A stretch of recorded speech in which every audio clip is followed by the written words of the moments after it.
Now, Mike Huckabee, former Republican presidential candidate and the former governor of Arkansas. Dan Senor is a former advisor to both the Romney-Ryan campaign and the Pentagon. Great to see you both. Good to be with you. So, Robert Gates, not necessarily a Trump fan from the sound of it. I realize that some voters out there don't care what Bob Gates thinks, but most people who pay attention say he's a straight shooter. What do you say, Governor? I think he's a straight shooter. I think he's reflecting what he believes, but I don't know how well he knows Donald Trump. And I think the people who do know Donald Trump know that Donald Trump is a man who surrounds himself with people who knows things he doesn't know, and he does listen to them. There is about that question about you can't have a trade war with China and then turn around and ask them to help you on North Korea. There are a lot of things that you say in politics that you say publicly that you do because it's a posturing. It's part of the process. And then you also are talking to people in intimate conversations and bringing them in. It's part of the legislative process. So what you are saying is it's a bunch of baloney when you're running, but then you get smart people around you when you're in. It is not about baloney. No, it's about making sure that there is a clear indication publicly that the United States of America is not going to back down no matter who it is, whether it's China or whether it's North Korea.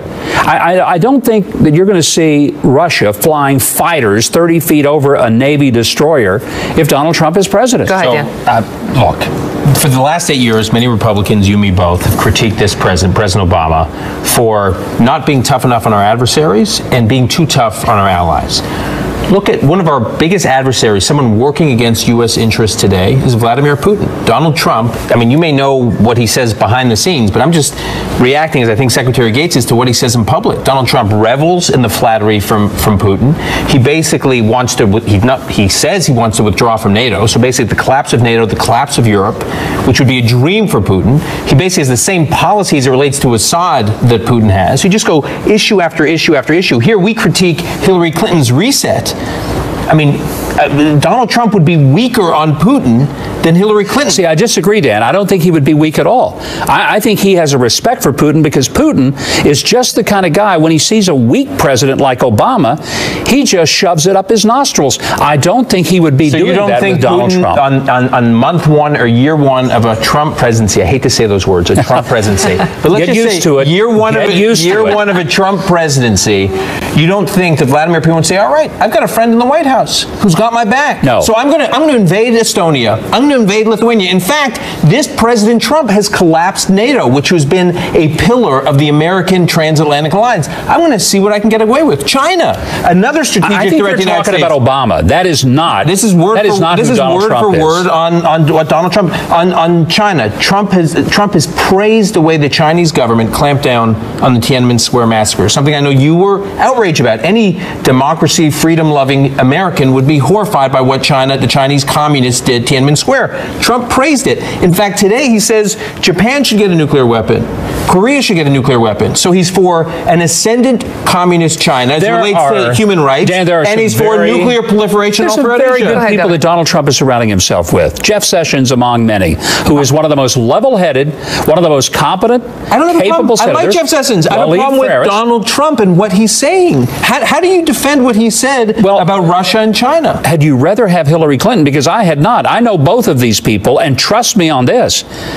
We can't have another 8 years of Obama policy. So is the best defense of Trump, hey, he's terrible, but he's only slightly less terrible than Hillary Clinton? I'll tell you the best defense. I think he's going to put America first. It's been a long time since we've had a president that put America above all other interests. And I think that matters. That's just a platitude. Like, what? Can you respond to what Dan is saying? Well, in what way? Because, yes, I just did respond. Withdrawing from NATO. Putin wants America out of NATO. Putin wants NATO to collapse. Donald Trump wants America out of NATO. That he wants America to quit paying for all the expenses and us basically being played the chump. Governor, you know what the state of the European economies are. If America stops funding NATO, NATO disappears. But Dan, I know what the state of the American economy is. I know that Americans want America to start acting like a country that is on top rather than getting whipped like a bad dog. Can I just ask one last question? Quickly. When Donald Trump said, the Israelis and Palestinians, I'm going to cut a deal. It'll be the deal of a century, deal of a lifetime, as though they're sort of equal actors. They're not equal. You and I have just They are talked about not this, equal. that you've No. spent a lot of time in Israel. And You're a is- Zionist. You understand? Does that not worry you that he has such a complete lack of knowledge about the region, let alone a real connection to the state of Israel as it's dealing with a range of threats throughout the region? I didn't agree with him on that, but I'm telling you this, I would rather have him because I think he is willing to learn about the big difference between the Israelis and the Palestinians.